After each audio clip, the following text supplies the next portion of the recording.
Hi, hello friends. I'm Aravind from Sparks. In this video, we will see about the one accident to Ford EcoSport. It's in the GST road near Chengalpet. It has lot of damage. Front bumper is fully collapsed, and also hood is fully damaged.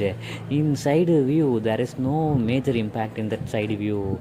It has the airbag vehicle, so passengers are so safe.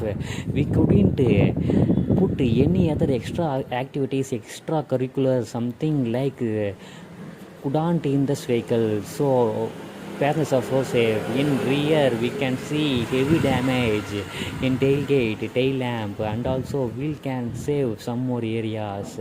And also glass is fully broken.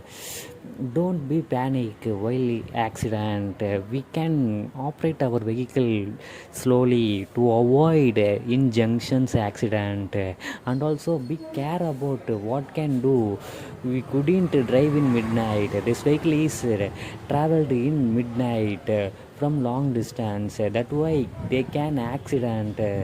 We couldn't control ourselves, or some other vehicles can hit on our vehicles. It will affect our, so we can manage the rules and also follow the rules to avoid this kind of accident. Be care and be safe while driving. Thank you. Thanks for watching.